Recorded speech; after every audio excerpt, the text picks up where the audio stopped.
এই বাংলাদেশের সকল ছাত্রছাত্রীর ভবিষ্যৎ কিন্তু শিক্ষকের হাতে, তাই তো নাকি?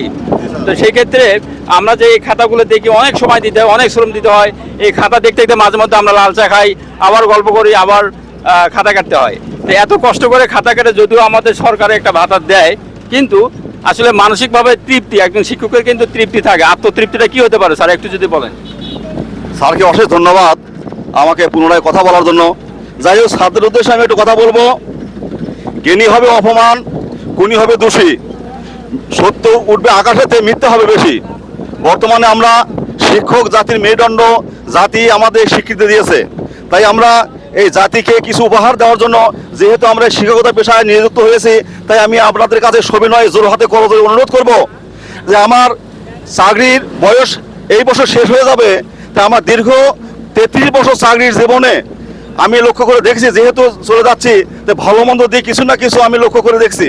তা আমরা শিক্ষক জাতির মেরুদণ্ড হিসেবে যেটা আখ্যায়িত আছে, সেটা আমরা নিজেরা বুঝতে পারছি না, কিন্তু বাস্তবে কিন্তু তাই আছে। আপনারা সবাই একটু সতর্ক হবেন।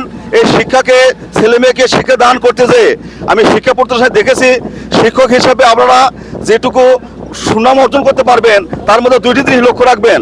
একটি হলো আমরা প্রতিষ্ঠানে সকালে যাবেন, ক্লাস বসার আগে স্কুলে যাবেন এবং স্কুলে ছুটি পর আমরা আসবেন।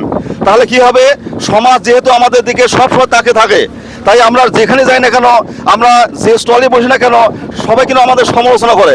আমরা যদি একটু আধা ঘন্টা 1 ঘন্টা যদি স্কুল থেকে ছুটিতে বাড়িতে যাই, সবাই কিন্তু সমালোচনা করে, কেন আগে আসা হলো। তো যাই হোক, আমি আপনাদের কাছে সবিনয় অনুরোধ করব, আপনারা স্কুলে একটু সকালে যাবেন, এবার ছুটির পরে একটু দেরি করে হলেও স্কুল থেকে আসবেন। আপনাদের কাছে জাতি তাই তাকিয়ে আছে, আপনাদের উপর নির্ভর করবে ভবিষ্যৎ প্রজন্ম।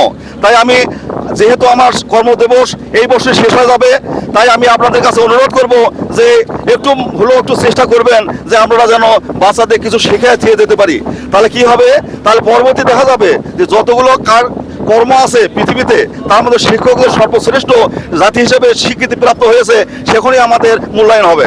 তাই আমি সবাইকে অনুরোধ করব যে পেশাটাকে আমরা নেশায় পরিণত করে যেন আমরা ভালো শিক্ষা দিয়ে যেতে পারি, তাহলে আমাদের জাতি, দেশ এবং আমাদের বাচ্চারা সবাই সৃষ্টিকর্তার কাছে একদিন কৃতিজ্ঞতা অর্জন করে, তাহলেই আমরা শান্তিতে বসবাস করতে পারবো। তাই আমি সবাইকে শেষে ধন্যবাদ দিয়ে আমি আমাদের মণ্ডল স্যার যেন এইভাবে আপনাদের মাঝে হয়তো আর দেখা হবে না এইভাবে শিক্ষক হিসাবে, হয়তো অন্যভাবে আপনাদের সাথে দেখা হবে আমার, যেহেতু আমি এই বছর চলে যাচ্ছি, সামনের বছর আমার খাতা হয়তো পাবো না আমি আর।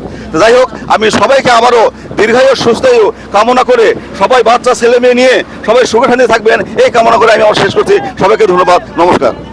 ধন্যবাদ স্যারকে, ধন্যবাদ। এবার